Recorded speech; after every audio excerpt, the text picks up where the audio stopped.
The cabin was quiet. Passengers were settling in, fastening seatbelts, preparing for an ordinary flight. But for one man sitting in seat 2A, that ordinary moment turned into something else entirely. A flight attendant suddenly stopped beside him, her expression cold, her voice firm. Within seconds, whispers spread down the aisle. Eyes turned. Phone slowly lifted. He hadn't raised his voice. He hadn't broken a rule. Yet somehow, he was the one being told to stand up and leave the plane. What no one on that aircraft knew was that the man they were forcing off wasn't just another passenger. And what happened next wouldn't just embarrass the airline, it would send shockwaves through the entire company. Because by the time the sun rose the next morning, one decision made on that flight would cost them $5 billion. But the real question is, how did a moment of quiet humiliation turn into a disaster the whole world would soon be talking about? Marcus Ellison had spent most of his life chasing a future that many people once told him wasn't meant for someone like him. Growing up in a small neighborhood where opportunities were rare, he learned early that success meant working twice as hard and proving people wrong without ever raising his voice. Years later, that quiet determination had carried him further than anyone expected.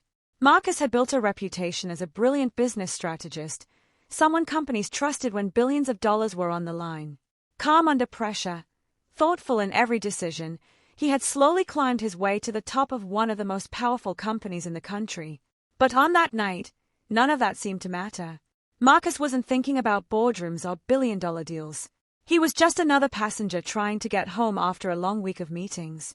His seat was near the front of the plane, his briefcase tucked neatly beside him, his phone filled with emails he planned to answer once the flight was in the air. Around him, the cabin buzzed with the familiar sounds of travel, overhead bins closing, seat belts clicking, quiet conversations between strangers. Everything felt normal, until a flight attendant suddenly paused beside his seat. At first, Marcus assumed it was routine. Maybe a ticket check, maybe a simple question. But the look on her face said something else entirely. Within seconds, the quiet comfort of that cabin began to shift. I slowly turned toward him. Voices dropped to whispers. And the moment that followed would prove that sometimes, one assumption is all it takes to turn an ordinary night into a public humiliation no one ever forgets. The flight attendant's voice was quiet, but firm enough to cut through the soft noise of the cabin. Her eyes stayed fixed on Marcus as she asked him to step off the plane. At first, he thought he had misunderstood. Passengers were still settling into their seats, overhead bins clicking shut above their heads. The engines outside hummed softly, waiting for takeoff. Nothing about the moment felt serious, until the second flight attendant appeared beside the first. Now people were staring. Marcus calmly explained that he had a confirmed ticket. His seat assignment was correct. Everything was in order. He even reached for his phone, ready to show the digital boarding pass he had scanned just minutes earlier at the gate. But the attendants barely glanced at it. Instead, their expressions hardened, as if the decision had already been made long before they approached his seat. A murmur moved through the rows behind him. Some passengers leaned into the aisle, trying to understand what was happening. Others simply watched in silence, sensing the tension building in the air. Marcus could feel it too, the familiar tightening in his chest, the quiet realization that this moment wasn't about a ticket or a seat. It was about something else. He kept his voice calm and asked the question anyone in his position would ask. Why? The answer never really came. Instead, the explanation shifted. First it was a seating issue. Then it became a policy concern. Then, suddenly, it was about following crew instructions. The reasons kept changing, but the outcome stayed the same. They wanted him off the plane. The whispers grew louder. A man across the aisle slowly lifted his phone, the small camera lens pointing directly at Marcus's seat. Someone farther back began recording too. Within seconds, tiny glowing screens appeared throughout the cabin, capturing every second of the unfolding scene. Marcus noticed them, but his attention stayed on the attendants. He understood something many people in that moment did not. Every word mattered now. He carefully gathered his briefcase from under the seat, standing slowly so there could be no accusation of resistance. The aisle felt unusually narrow as he stepped into it, the eyes of nearly every passenger following him. The walk toward the front of the plane felt longer than it should have. No one spoke. The silence was heavy, broken only by the faint buzz of phones recording what looked like yet another humiliating airline incident. Except this one was different. As Marcus reached the aircraft door, a third employee was waiting. This time, the tone wasn't polite. It was impatient. He was told again that he needed to leave immediately. So Marcus did something unexpected. Instead of arguing, instead of protesting, he simply stepped off the plane. The door closed behind him. Inside the cabin, passengers exchanged confused looks. Some assumed the situation was over. Just another uncomfortable moment in air travel. But what no one inside that aircraft realized, what none of those employees realized either, was that the man they had just forced off their plane wasn't just a passenger with a briefcase.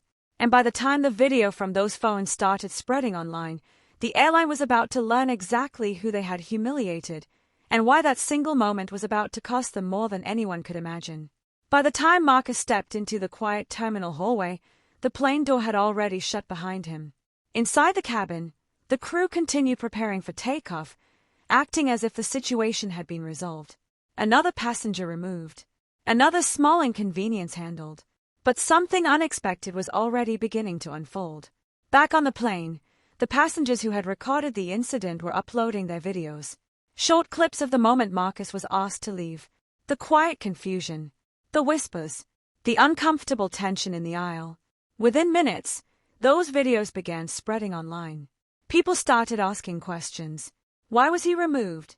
What rule had he broken? Why did the explanations keep changing? And then, something happened that no one at the airline had prepared for. Someone recognized him. At first it was just a comment under one of the videos. Then another. Then dozens more. The name began appearing everywhere. Marcus Ellison. Not just a passenger. Not just a businessman. But the CEO of a massive investment group, one that held billions of dollars in airline partnerships, aviation stocks, and travel industry investments. The same airline that had just forced him off their plane. And Marcus was watching it too. Sitting quietly in the terminal, his phone buzzing with calls, messages, and alerts as the story exploded across the internet. News outlets picked it up. Social media erupted. The footage wasn't just embarrassing, it raised a question that millions of people were now asking at the same time. Would this have happened if Marcus Ellison looked different? Inside corporate offices thousands of miles away, phones began ringing nonstop. Executives scrambled to understand what had happened. Screens across the building filled with the same viral video playing again and again, the moment their employees had publicly humiliated one of the most influential investors in their entire industry. The pressure grew by the minute. Stock analysts began reacting. Investors started pulling back. And by the time the markets opened the next morning, the airline's leadership realized something terrifying. One moment of public humiliation, one decision made in that narrow airplane aisle, had just triggered a corporate disaster that was only beginning to unfold. The next morning, the consequences arrived faster than anyone expected. Before the airline's leadership could even release a full statement, the story had already spread across every major news outlet. The videos from the plane were everywhere, shared millions of times, replayed on television, debated online. What people saw wasn't just a passenger being removed. They saw the quiet humiliation of a man who had done nothing wrong. And they saw the uncomfortable question hanging over the entire moment.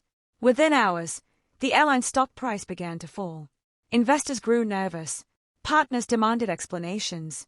Analysts openly criticized the company's handling of the situation. By the end of the trading day, the damage was impossible to ignore.